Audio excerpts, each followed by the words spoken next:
Hi, I'm Chloe, or Cos Chloo, whatever you want to call me, I'm cool with. And this is Cosplay 101, or a beginner's guide to cosplay and bringing your TTRPG characters to life. A little bit of an introduction. I'm Chloe, I've been cosplaying since 2011, and cosplay has given me an opportunity to learn a huge amount of different skills. I've learned a huge amount, I've met a whole lot of really cool people, and yeah, this is my hobby, I do it an awful lot, and it's great crack. So basically, what is cosplay? The wiki definition of cosplay is cosplay, or costume play, is an activity and performance art in which participants, called cosplayers, wear costumes and fashion accessories to represent a specific character. Basically, you're taking a character you love and you're bringing them to life in one way or another through either direct reproduction of a costume or interpreting the costume in whatever way you'd like. An example of this is Jester Lavore. There's some beautiful artwork of Jester Lavore as a high priestess to the Traveler, and it's very, very cool. So there are no wrong or right ways to do cosplay as long as you're having fun and you're not impacting on other people around you, you're doing it right.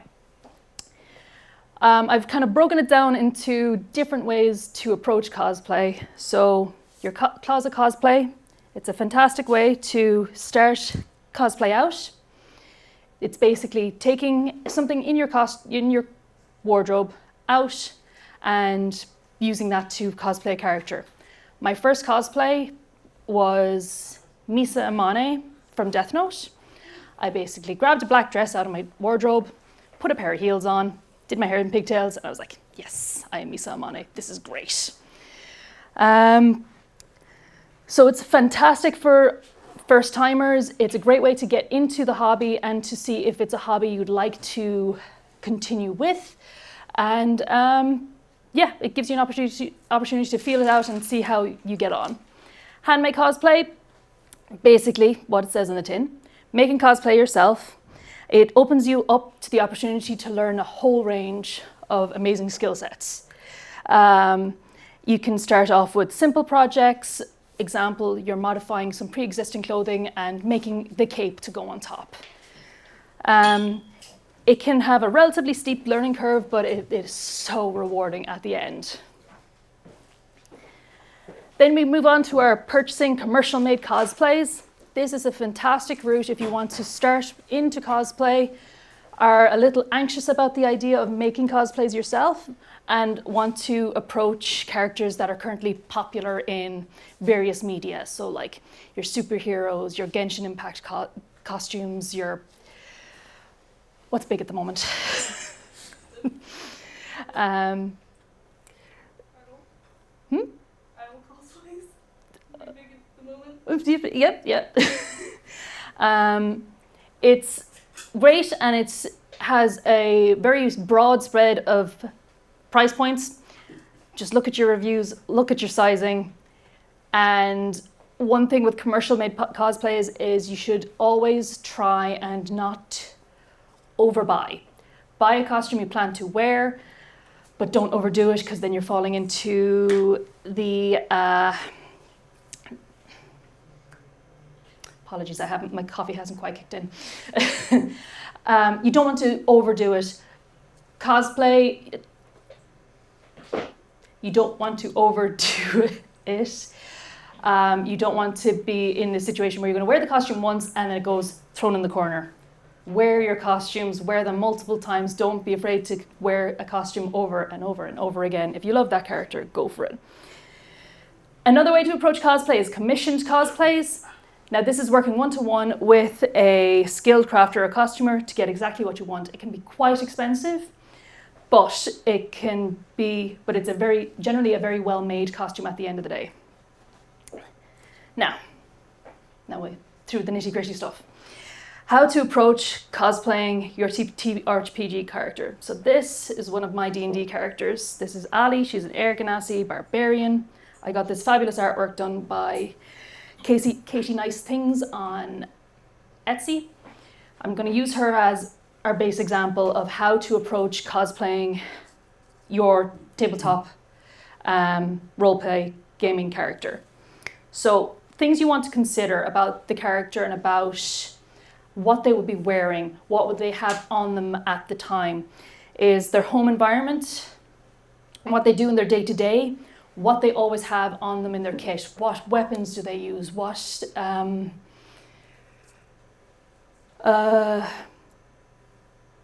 supplies do they always have on them. Like spellcasters, you're going to have your spell components.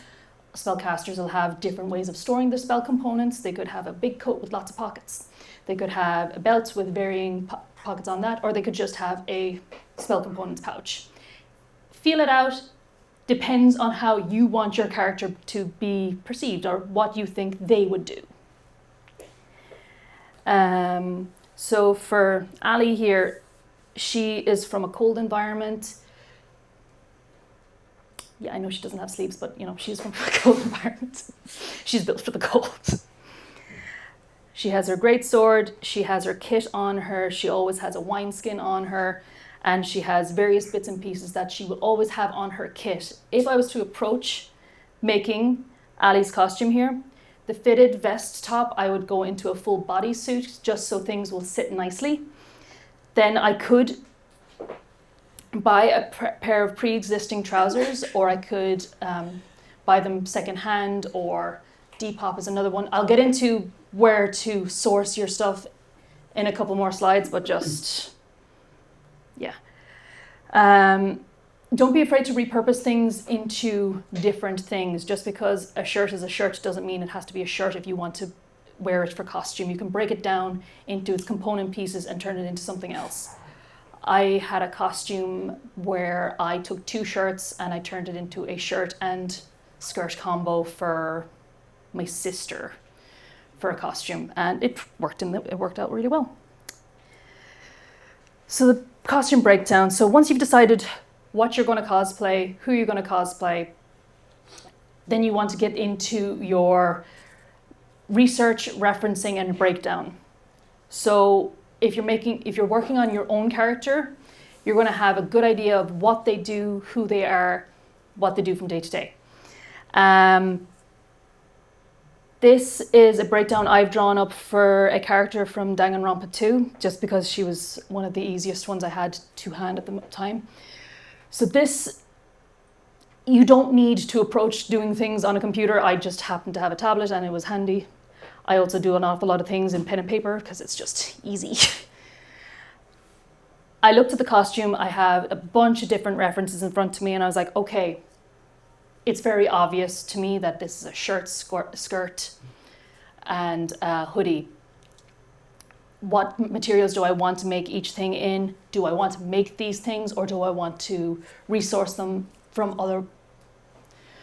Do I want to resource them in other ways? Do I want to repurpose an older costume that I'm no longer wearing? Different things like that. If you did want to go down the route of drawing your stuff out, you can also download, there's free templates all over online of just bare models that'll help you break it down on pen and paper just to see what you have going on.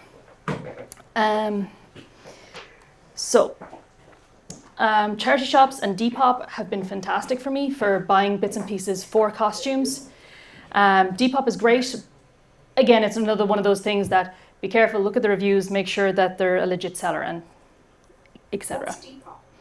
Depop is an app where people will generally sell on their clothes that they no longer want, or they are things that they have bought that they no longer need.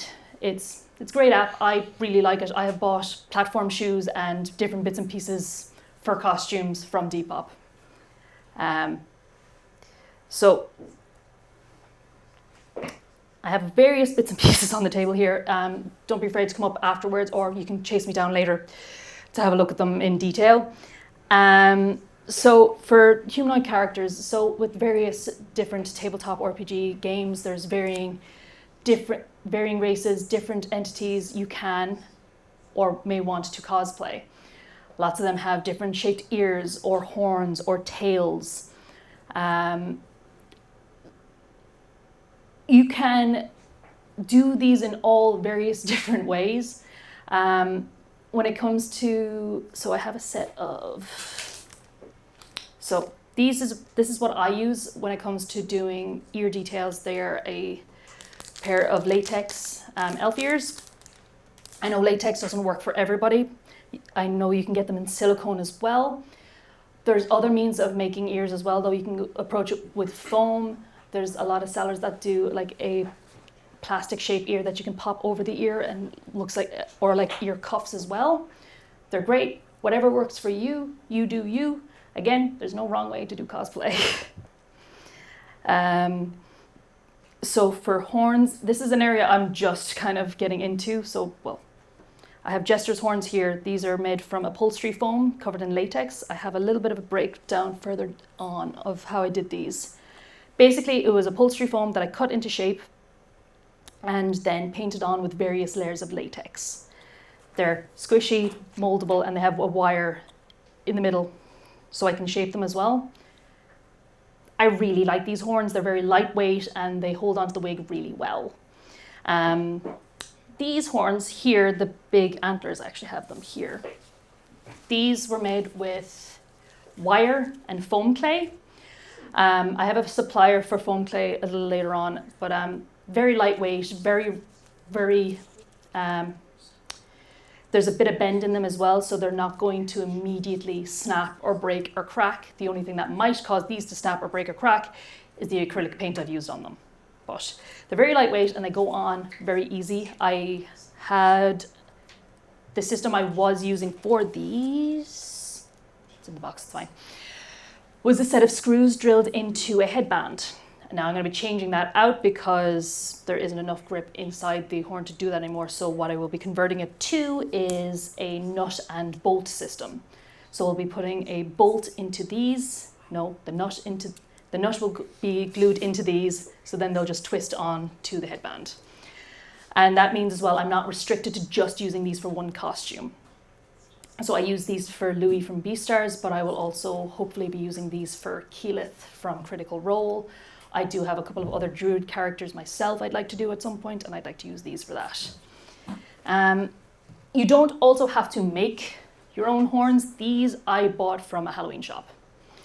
They're foam, squishy, perfect, lightweight, and can be altered to whatever purpose you need. Don't be afraid to alter things you get. Make things dirty. Make things more realistic to what your character is going to be wearing. Oh, and the smaller little set as well, these are made of. These are foam clay as well, but I have a different attachment system on them. I have magnets. So this means I can wear the headband underneath the wig and then have the horns on top so it looks like they're just coming from my head. Those are foam clay as well, which is great. Very lightweight, very robust. So tails as well. This is my version 1 Jester tail. I don't have her version 2 with me today because it's seen better days. Basically, what I used for her tail was, if you go to any hardware shop, the pipe lagging for pipes, I cut that down, shaped it out, and covered it with a pair of tights. What I don't have pictured here is then I painted them up to be closer to the arm socks I wear for Jester. So when I'm cosplaying any character that I do body paint for, I will only paint from here to here. Do not paint your hands. It is an ordeal. You will get paint everywhere, no matter how much you seal it. It gets everywhere. I've done it once, never again. So what I use are arm socks. It's a thing, basically, you get a pair of tights and you sew into them. Now, that sounds much easier than it is in actual practice. It is a skill that takes time to learn. So if you're going into it, take your time. Be kind to yourself. They're a bit of a trip to make, but when you get them right, it's a great time. I don't have Jester's arm socks because, again, they have also seen better days. So when I am doing body paint, my go-to body paint is aquacolor from Krylon. So just a pan of paint. It's great stuff, and it's water activated. There are other kinds of paint you can get. I'm just not going to recommend them because I don't use them and I don't have experience with them. So I'm just going to recommend the stuff I have used and I have found success with. There are various other cosplayers out there that use other types of body paint. Don't be afraid to explore and see what works for you. Snazaroo is also a pretty decent one. The only thing with Snazaroo is it can be difficult to get a clean, even surface to work with. It takes a lot of time and practice, but much like anything in cosplay, time, effort, and practice. So here's an example of some of my horns and ears. Ooh. So these guys are ears I have worn for my Louis from Beastars. He is a red deer. So these are so what's inside them is Warbler. Warbler is a thermoplastic that can be heated and molded and it'll hold its shape. Just because I'm using Warbler doesn't mean that's the right way or the needed way to do it. It can also be done with foam or cardboard. My only thing with cardboard is to paint these ears, I used watered down acrylic paint. Cardboard is not going to hold its shape if it gets wet. So again, find what works for you. These are basically, I started out with some white fur up in the corner there. I painted them up to the color I wanted and shaded as necessary to fit my purposes. I used a fantastic tutorial book by Kinpatsu Cosplay, who I'll have their name written on the board so you don't need to worry about the spelling if you'd like to get that for later. This is where my jester horn started, and this is midway through the process. That's halfway, that was 2 or 3 coats before I put on the darker blue to shade them out. It was a relatively cheap process, but a time-consuming process. The effect at the end, though, I think is great, and it's a method I really like, but again, if you're allergic to latex, it may be not something you can approach because latex is just, unfortunately, one of those things. And these are Louis' horns earlier on as well, and these guys as well. So now, so some of the recommended resources that I tend to buy from. So Coscraft would be my go-to wig supplier. And they're based in the UK. Then Ardell Wigs have an EU centre. I think their EU centre is in, I think it's Germany.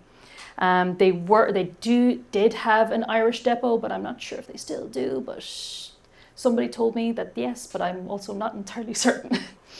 Body paints. These are 2 Irish suppliers where I can source the Krylon colours. They also supply Mayron and some other special effects makeups. Great websites, would definitely recommend. The foam supplies, so this would be where I get my foam clay and various bits and pieces. Arachnid FX, they're a bunch of guys in Dublin, lovely lads, and they have started supplying an awful lot of cosplay supplies and stuff like that in Ireland, so we can get shipping cheaper than trying to source from the UK.